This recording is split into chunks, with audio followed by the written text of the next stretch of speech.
Mga bawal gawin kapag kukuha kayo ng inyong Philippine passport o kaya naman ay magre-renew nito. At patakaran din ito sa halos lahat ng bansa sa mundo. Unang-una na dyan ay bawal ngumiti kapag kinukuhanan kayo ng picture or photo. Pangalawa ay bawal magsuot ng hikaw or ng kwintas. At bawal na bawal din ang paglalagay ng makeup sa mukha. Bakit? Alamin. Hindi ba kayo nagtataka kung bakit bawal ngumiti sa mga passport photos? Hindi ba pagkakataon na natin yan para maipakita yung pinakamaganda nating mga smile? Lalo na at nagka-travel ka na sa ibang lugar. Nakakaya naman kung hindi ka man lang ngingiti, di ba? Kung gusto pong magka-passport, nako at hindi ma-deny, sumunod ka na lang at huwag nang mag-smile. Hindi tayo pwedeng mag-smile sa passport photos dahil kailangan maging consistent at standard ang ating mga itsura. Sa pamamagitan po ng neutral na expression sa ating mga litrato, mas madali tayong ma-identify ng mga otoridad.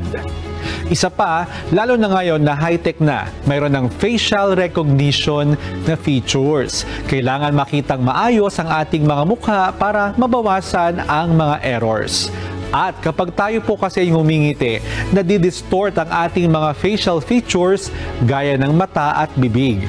Mahihirapan po ang mga human inspector na tayo ay kilalanin.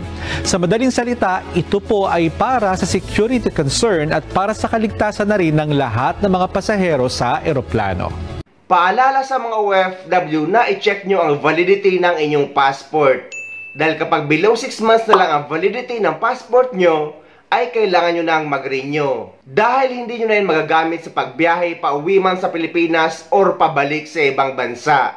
At kahit sa pagkuha ng OEC exemption sa PAPSBAM account nyo, ay hindi makakapag-proceed kapag below 6 months na lang valid ang inyong passport.